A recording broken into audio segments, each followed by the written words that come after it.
तो राजा राम सिंह ने तो जीत दर्ज कर दी, लेकिन बड़ी दूसरी खबर क्या आ रही है? ये बड़ी खबर देखिए, दिल्ली बीजेपी मुख्यालय में अहम बैठक। ये बड़ी खबर, तरुण चुग भी बैठक में मौजूद है। इस वक्त ये बैठक चलती हुई बीजेपी मुख्यालय में महत्वपूर्ण बैठक अब शुरू हो चुकी है।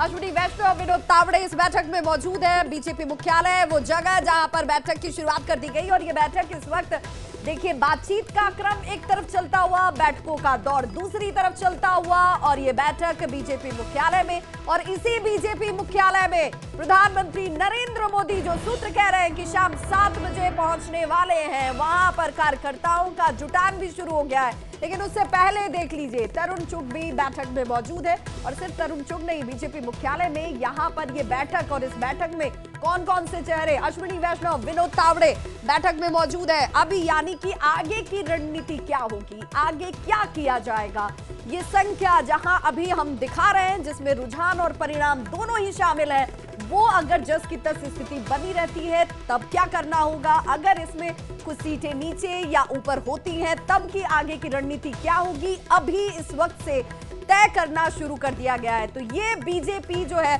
वो अब इस वक्त इस रणनीति पर काम करती हुई तरुण चुग इस बैठक में मौजूद है। उनके साथ ही साथ विनोद तावड़े की मौजूदगी, बीजेपी मुख्यालय में बैठकों का दौर जो है वो शुरू हो चुका है। बैठक में बातचीत इस विषय पर भी कि अब संपर्क साधने के साथ साथ बातचीत का क्रम जो है वो मेल मिलाप तक भी चलेगा, मुलाकातों का दौर भी होगा, कौन कौन से मिलने के लिए पहुंचते हैं इस पर भी चर्चा होगी। विवेक, बिल्कुल, बीजेपी मुख्यालय में बैठक चल रही है, हमारे साथ मेहमान भी बैठे हुए हैं। बैठक से पहले हम लोग चर्चा कर लेते हैं, क्या चल रहा होगा सर, अंदर क्या चलेगा?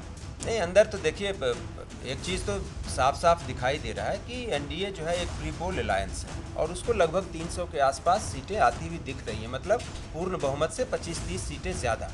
और भारतीय जनता पार्टी भी भले 25-30 सीटें बहुमत से पीछे है एक पार्टी के तौर पे, लेकिन largest party, single largest party के तौर पर कुछ जोड़ तोड़ का भी तो लग रहा है। इसमें एक बात तो तय है कि राष्ट्रपति जो है एनडीए को सरकार बनाने के लिए न्योता देंगे, एनडीए सरकार फॉर्म करेगी। बीजेपी कम सीटों के बावजूद चूंकि 245-40 के आसपास उसकी सीटें रहेंगी।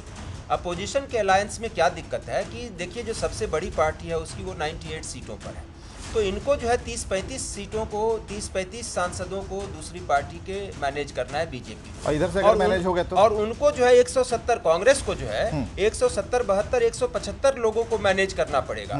तो जब आपको 30-35 लोगों को मैनेज करना होता है, 175 लोगों को मैनेज करना पड़ता है, तो उसमें एक अंतर होता है। तो मैं जो समझता हूँ कि सरकार इनकी बनेगी, सरकार इनकी अच्छी भी चल सकती है। बस ये बात जरूर है कि अभी तक जो 10 साल वर्चस्व वाली सरकार चलाई है, उस तरह की सरकार नहीं चला के इनको अटल बिहारी वाजपेयी की तरह समन्वय वाली सरकार चलानी पड़ेगी। ऐसा मेरा मानना है। जहां तक आप, मुझे लगता है नीतीश कुमार के संदर्भ में आपका इशारा है कि क्या होगा, तो नीतीश कुमार जी के दोनों हाथ में देखिए हमेशा लड्डू रहता है। वो एक फिल्म थी घरवाली बाहर वाली, तो उनकी एक घरवाली होती है, एक बाहर वाली होती है, और ये हमेशा उनके साथ होता है। जब वो बीजेपी के साथ होते हैं तो बाहर वाली उनकी आरजेडी कांग्रेस काम करती है, जब वो आरजेडी कांग्रेस के साथ होते हैं तो बाहर वाली की तरह बीजेपी काम करती है।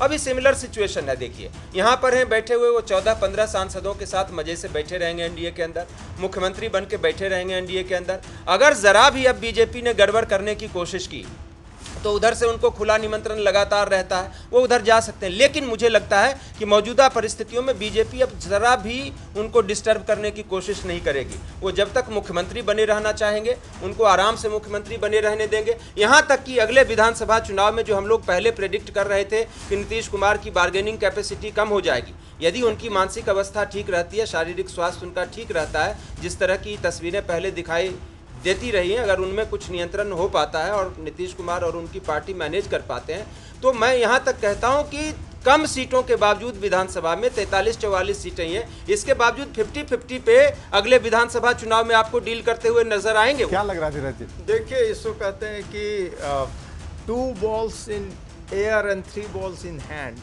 तो वो सिचुएशन है नीतीश कुमार जी की, कि अभी के सिचुएशन में वो एक इनएविटेबल फैक्टर हो गए कि अब कोई भी उनको चाहता है कि हमारे पक्ष में आ जाए, और चूंकि वो एनडीए के तरफ से अभी हैं, तो ऑब्वियस सी बात है कि अब एनडीए में बीजेपी कभी भी नहीं चाहेगी कि इनको डिस्टर्ब करे किसी भी तरीके से, क्योंकि वो जानते हैं कि ये एक अनिवार्य तत्व हो गए। और बिहार की राजनीति में उनका पहले से भी मैं कह रहा हूँ, लोग कह रहे थे कि थकान की ओर जा रहे हैं, लोग कह रहे हैं कि अब इनको छोड़ देना चाहिए, लेकिन मैंने हमेशा कहा है कि ये चाणक्य हैं, बिहार की राजनीति के धुरी हैं, इसके बिना जो है वहाँ की राजनीति चल ही नहीं सकती। और जो भी है वो हम ये इस चीज़ से ये तय हो गया है कि अभी भी देखिए बीजेपी से बेहतर प्रदर्शन इनका रह गया, जबकि लोग उल्टा कयास कर रहे थे, और इस तरह से इनकी जो है इनविटेबिलिटी जो है इसी तरह से बनी हुई है।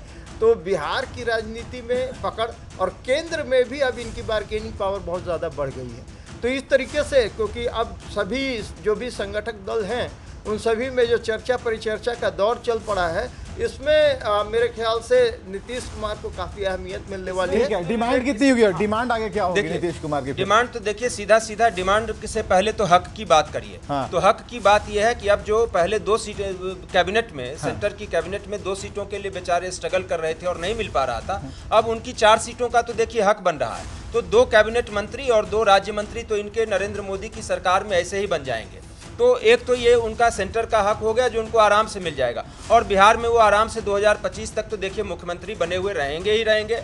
और अगर 25 में वो ठीक रहे और अगर उनको लगता है कि भाई हम और आगे कंटिन्यू करना चाहते हैं, तो बीजेपी अब उस स्थिति में फंस गई है जहां पर वो उनको ज़्यादा डिस्टर्ब करने की कोशिश नहीं करेगी। आप 243 सीटों की विधानसभा में आप देखेंगे कि फिर से 110 टाइप का बंटवारा हो रहा है, या 105 100 इस तरह का बंटवारा हो रहा है, जहां पर वहां पर अब बीजेपी नहीं कह पाएगी कि आपके 43 हैं, मेरे 80 हैं, 78 हैं, तो मैं आपसे डबल सीटों पर लड़ूंगा। तो नीतीश कुमार देखो अचानक से अब ये भाग्य का जोर कह लीजिए, या जो हम लोग पहले एक चर्चा कर चुके थे कि नीतीश कुमार वो बटखरा है, जिस पलड़े पर उनको डाल दिया जाता है वो पलड़ा भारी हो जाता है। तो बात केवल इतनी सी, आज यही नीतीश कुमार का बटखरा अगर आरजेडी और कांग्रेस के पलड़े पर होता तो आज ये रिजल्ट आपको बिल्कुल अपोजिट दिखाई देता। आज वो आपको 31 पे इंडी वाले बिहार में दिखाई देते और बीजेपी आपको 9 पे दिखाई देती।